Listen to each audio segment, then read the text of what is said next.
We got through the business thing. We're done with that part. Let's talk about family. SOPs apply to family. Here is our much less impressive breakfast that our kids made of pancakes. That's it.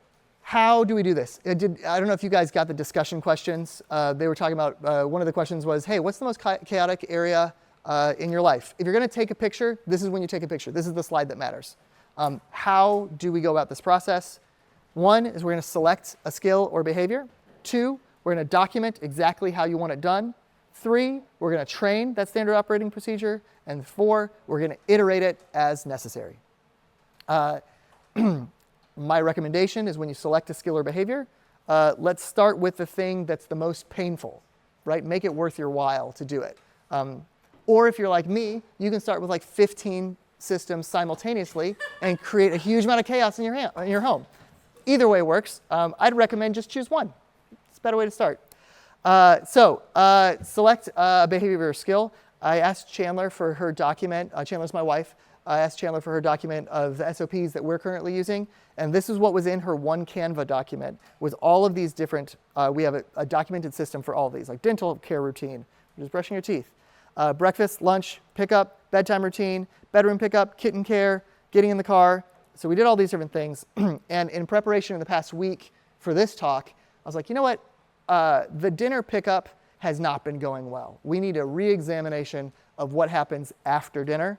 Did you have a question? Would you do this like broadly over your family, or would you say like, I mean, dog care would be, does that apply to like say? One kid has the dog care. So like, He has his own SOP of like, great, how do I take care of the dog? would you do this, and maybe you're gonna do this, would you do this for like a behavior for one child, or is for like this is for you now but could be for a sibling later? We have, so like for a behavior like they're acting in a bad way or something like that, you want to document it? Focus on like self-control in a certain area, or We've done a handful of those. I'd say the primary use is probably more operationally as opposed to like, but there are a couple issues that I think are actual knowledge issues.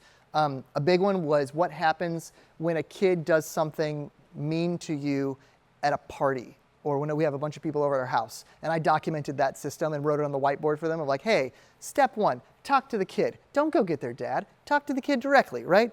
Step 2, go and get me, and then I'm going to walk in with you. And then step 3, if that's not working, the 2 of us are going to go and talk to their parent, right? And so I actually documented that because I thought they actually had a knowledge gap. But if it's a character gap, it's probably a different tool set.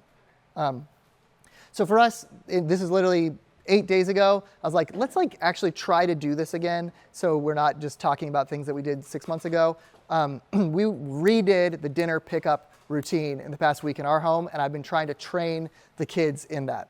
So what I specifically did is first we started with dinner pickup. The big reason for that is it was causing a lot of chaos. Kids were getting very loud. Some kids were running away and hiding instead of helping clean up. And I'm like, this is not working. And the result is me angrily scrubbing a dish. And I don't want to be angrily scrubbing a dish. I've spent too much of my life angrily scrubbing dishes. So, all right, how do we document what needs to happen? What I ended up doing was I had a nice little partnership with ChatGPT where I wrote out, this is what I want each kid to do. And I just like bullet points, like this is what I want them to do. I want them to do this, mapped it all together. And then I said, can you please put this into a clean standard operating procedure that a kid average age 8 could understand? And then it spit this out, and then I edited it from there.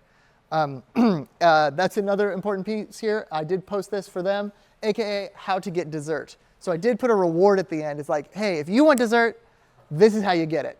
The vision of what I'm shooting for here is I want to be able to leave the table and go on a walk with Chandler while our kids do the dishes, and then we come back and have dessert together. That's what we're shooting for. We are not there yet. That's the goal. I want a 30-minute walk because what's happened is our oldest just turned 13, and so now he doesn't have a bedtime anymore, so he can stay up. And so we put all the kids to bed, and then it's like me, him, and Chandler, and I don't quite have the connection level that I want. And I'm like, I need 30 minutes to just us talk. And so I'm like, what if we could do that while the kids clean up? Thus why we chose this. And that's what we're shooting for. We're getting closer. So what we did is by person. So Everett is the dishwasher duty. I put him literally just at the sink, and everyone's going to bring stuff to him, and he's in a scrub. That's a big job. He's 13. Charleston, food storage and cooking area cleaning. We're one of those families. that we don't put it all away as we make the meal. We put it all away after the meal. So that's a big job too. Charleston does that. She's 10.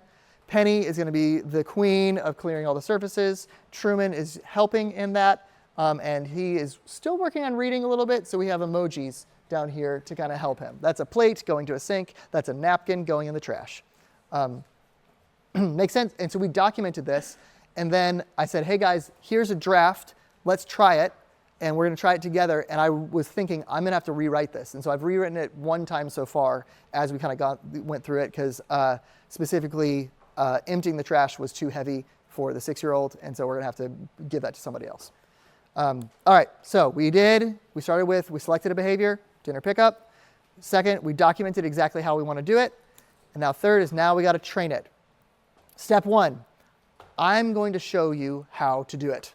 I'm going to demonstrate the task. And so I did this with Everett. I sat there and scrubbed in front of him. This is what I want. This is what a clean dish looks like. And then I put it in. And I kind of said, I want you just to watch. And I've done that with him. I've done that with the 2 younger. I have not done it with Charleston yet. We're still working on it, but she picked it up pretty quick. 2, we're going to do it together. And so for the past week, this is really where we've been living on this specific practice. Sent Chandler to go on a walk by herself. Almost there. We're getting there. Chandler goes on a walk by herself, and then I, with the kids, have been working on it together, giving them feedback and that sort of thing. And then next is you do. That was the past 2 or 3 days. I've now sat in the kitchen and watched them do it and kind of coach from the sidelines rather than me kind of working on it with them. I think within the week, we're going to be able to get that walk, and it's going to be magical that we can do it.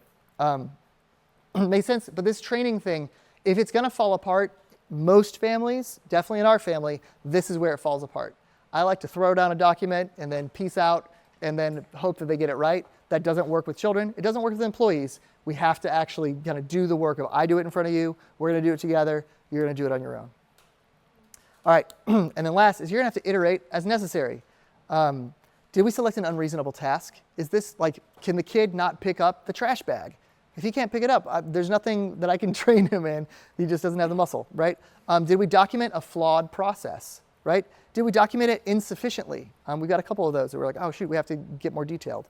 And then did we train it poorly? These are all great questions to ask as it starts to fall apart, which it inevitably will fall apart at some point, right? And this is the work of management. It's kind of re-upping and kind of retraining. So again, select the behavior skill, document exactly how you want to do it, train it, and then iterate, and expect that it's going to have to be kind of ongoing iteration.